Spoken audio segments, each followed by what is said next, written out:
Bonjour, bienvenue dans cette nouvelle étude sur le livre de l'Apocalypse. Aujourd'hui, on va voir l'église qui est à Smyrne. On voit ça dans Apocalypse chapitre 2, les versets 8 à 11. Donc, parmi les 7 lettres qui sont adressées aux églises dans l'Apocalypse, celle de l'église de Smyrne se distingue par son ton réconfortant. Smyrne est avec Philadelphie l'une des 2 seules églises à ne recevoir aucun reproche de la part du Seigneur. Bien entendu, elle traverse des temps difficiles qui sont marqués par la persécution et la pauvreté, mais cette Église reste fidèle au nom de Jésus. Et cette lettre est une source d'encouragement pour tous les chrétiens qui vivent l'opposition, la persécution ou les épreuves aujourd'hui.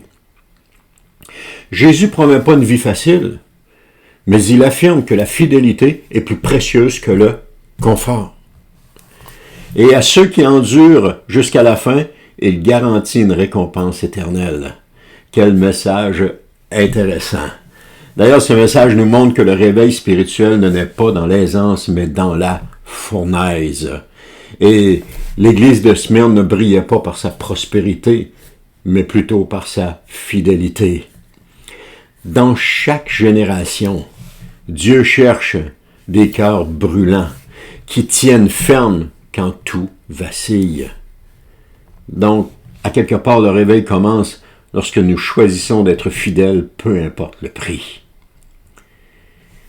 Le premier point qu'on va voir aujourd'hui, c'est l'identité de Christ, c'est-à-dire celui qui a vaincu la mort. On voit ça dans Apocalypse, chapitre 2, verset 8, qui nous dit « À l'ange de l'Église qui est à Smyrne, écrit, voici ce que dit celui qui est le premier, le dernier, celui qui était mort et qui est à nouveau vivant. » Donc, Jésus commence par se présenter. Il est le premier et le dernier. C'est un titre divin que l'on retrouve dans l'Ancien Testament. On voit ça dans Ésaïe, chapitre 44, verset 6. Cela affirme sa souveraineté sur le temps, l'histoire et l'éternité. Il est le premier et le dernier. Donc, son histoire n'a pas de fin. Il est aussi celui qui était mort et qui est revenu à la vie. Celui qui est ressuscité. Le premier ressuscité d'entre les morts, le premier à revêtir le corps glorieux et à vivre l'éternité comme celle à laquelle nous sommes appelés. Il a connu la souffrance, la croix, la mort, mais il vit maintenant pour toujours. Et c'est un peu l'image du croyant, du véritable disciple de Jésus.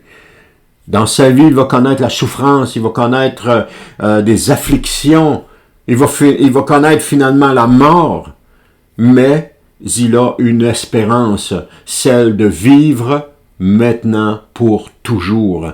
Il a l'espérance de la vie éternelle. Alors pour une Église menacée de mort, ce message est essentiel.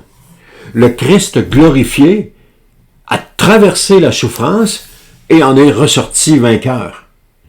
Il peut donc pleinement soutenir ceux qui souffrent pour lui, nous dit la parole de Dieu. Le deuxième point, c'est les épreuves et les encouragements. On voit ça dans Apocalypse chapitre 2, verset 9. Il dit, « Je connais ta détresse et ta pauvreté, pourtant tu es riche. Je sais les calomnies de ceux qui se disent juifs, mais qui ne le sont pas. C'est une synagogue de Satan, pardon. » Alors Jésus affirme, « Je connais. » Il voit tout, il comprend tout, et il n'est pas indifférent. Smyrne était une ville riche, mais les chrétiens y étaient pauvres. Sans doute marginalisés à cause de leur foi, peut-être. Mais pourtant, Jésus leur dit, « Tu es riche. » D'ailleurs, nous ne pouvons rien apporter de ce monde dans l'éternité. C'est ce que Jacques 2,5 nous dit. Ça ne donne rien de s'attacher à cela. Jésus parle aussi des calomnies de certains Juifs qui s'opposaient violemment aux chrétiens. On voit ça dans les épîtres de Paul. Paul souvent a été arrêté, fouetté, et c'était à cause des Juifs qui le calomniaient. Il a été maltraité, on l'a traité de menteur, on a visité des églises pour essayer de détruire ce qu'il avait fait, et tout cela, c'était des Juifs qui faisaient ça par jalousie pour lui. Donc, il ne s'agit pas d'une condamnation éthique, mais spirituelle. Ces personnes se prétendent serviteurs de Dieu, mais leur opposition les classe du côté de Satan. Et cette déclaration nous rappelle que l'opposition peut venir de ceux qui se croient religieux, mais qui refusent la vérité. Et se complaisent dans ce qui est faux, plutôt que dans la vérité de la parole de Dieu. Vous savez, le réveil ne se mesure pas à notre confort, mais à notre fidélité dans la souffrance. Une Église réveillée ne cherche pas la faveur du monde, mais la faveur de Dieu. Elle est riche, non de bien, mais de foi éprouvée, d'amour sincère et d'espérance inébranlable. Mon troisième point, c'est l'appel à la fidélité. On voit ça dans Apocalypse chapitre 2, verset 10. N'aie pas peur des souffrances qui t'attendent. Voici, le diable va jeter plusieurs d'entre vous en prison pour vous tenter, vous connaîtrez 10 jours de détresse. Sois fidèle jusqu'à la mort, et je te donnerai la vie pour couronne. Ce verset est à la fois réaliste et porteur d'espérance. Parce que Jésus n'édulcore pas la réalité. La souffrance viendra, mais il dit aussi, n'aie pas peur. Ce message s'adresse à tous les croyants. Parce que tôt ou tard, on finit toujours par souffrir quelque part. Mais n'ayons pas peur. L'épreuve est réelle, mais elle est limitée dans le temps. Les 10 jours symbolisent une période définie et placée sous la souveraineté de Dieu. Le diable va être à l'épreuve, cherchant à briser la foi. Cependant, Christ appelle à la fidélité jusqu'à la mort. Et c'est ce même appel que Christ place sur nous, être fidèle jusqu'à la mort. Dans toutes les circonstances dans lesquelles nous allons passer, être fidèle jusqu'à la mort. C'est pas la survie qui est valorisée, mais la persévérance fidèle. Aujourd'hui, il y a le dispensationalisme, un gros mot, enseigne que l'Église va être enlevée avant la période des tribulations. Ce qu'ils enseignent, c'est que tu vas échapper aux souffrances. Christ va venir te chercher. Il y a tellement pitié de toi, là, qu'il va venir te chercher, alors que c'est pas ça du tout qu'il dit à l'Église à cette Église-là. Il l'encourage à être fidèle jusqu'à la mort, à persévérer. On ne doit pas attendre un enlèvement subite avant une dite période de tribulation, qui ça aussi est une manipulation de la parole de Dieu qui est fausse. La récompense promise est la couronne de vie, non une gloire terrestre, mais la vie éternelle auprès de Dieu. Et c'est Paul qui va dire, c'est à travers beaucoup de souffrances, et il nous faut passer par beaucoup de souffrances pour entrer dans le royaume de Dieu. Et s'il y en a un qui a vécu des souffrances, c'est bien l'apôtre Paul. Donc, à mon avis, Paul savait ce qu'il disait. Et non seulement cela, Jésus nous a donné le modèle, parce qu'il est entré dans la vie éternelle après avoir passé à travers beaucoup de souffrances. Remarquez une chose, c'est important, les souffrances que Christ vivait n'étaient pas des souffrances dues à ses choix, à ses mauvais choix, mais à son obéissance à la volonté de Dieu. Et ça, il y a une différence. Quand on souffre parce qu'on a pris des mauvaises décisions, à cause de notre entêtement, on n'est pas en train de souffrir pour Christ. On est en train de souffrir pour nos mauvaises décisions.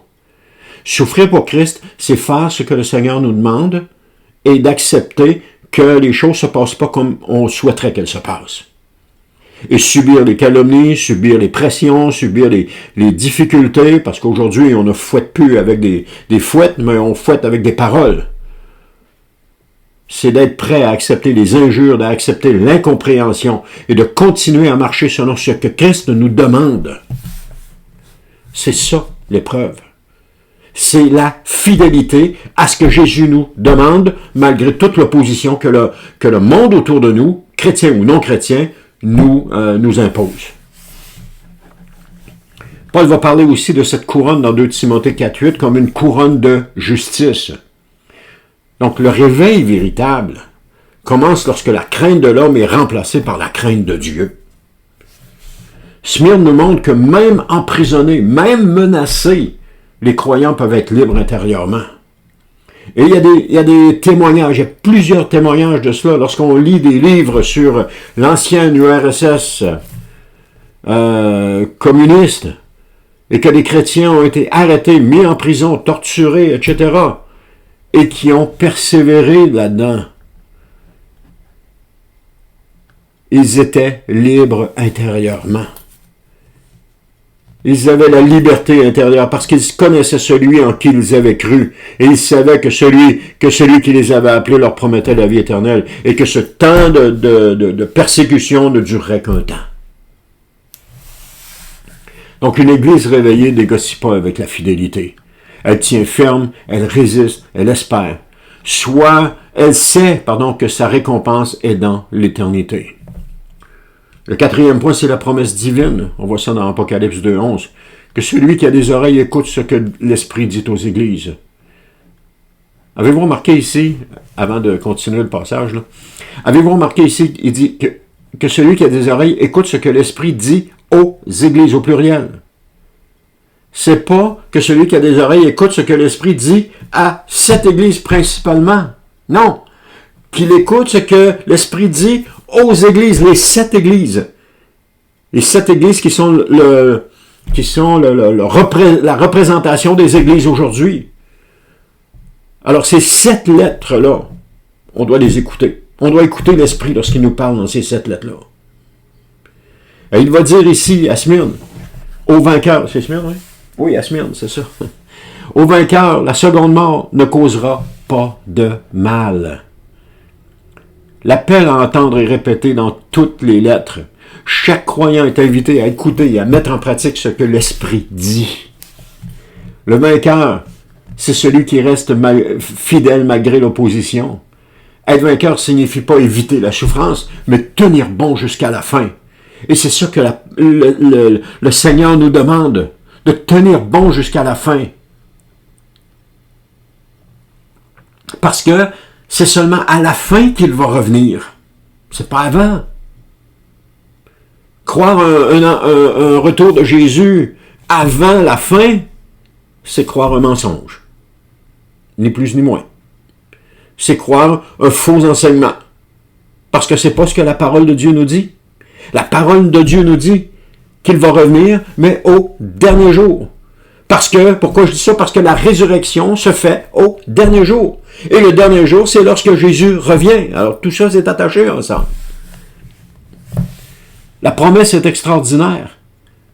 La seconde mort ne lui fera aucun mal. La première mort est physique, mais la seconde mort mentionnée dans Apocalypse 20.14 est la destruction complète de l'âme.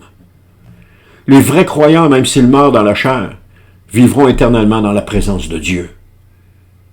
Ce n'est pas un feu d'émotion, mais une flamme de persévérance, de s'accrocher à Jésus et de dire, Seigneur, je vais faire ce que tu me demandes de faire, même si ce n'est pas ce que j'ai envie de faire.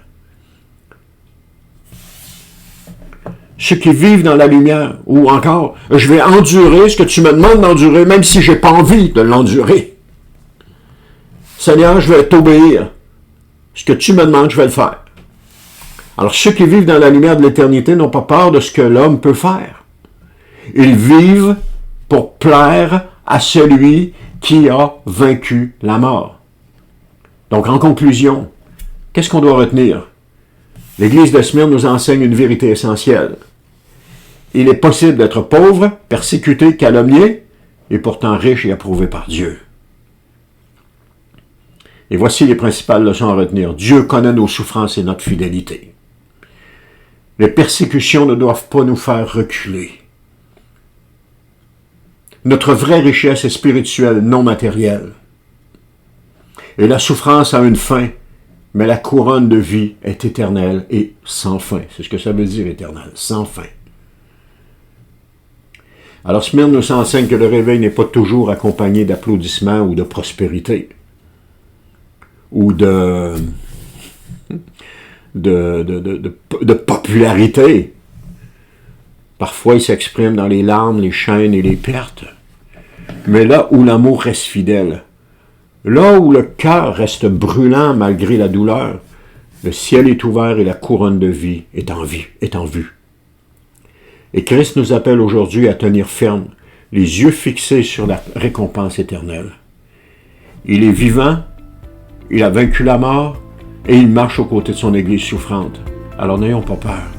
Soyons fidèles jusqu'à la fin. Alors merci d'avoir été à l'écoute. Que Dieu vous bénisse et on se dit à la prochaine pour la suite de cette étude sur l'Apocalypse.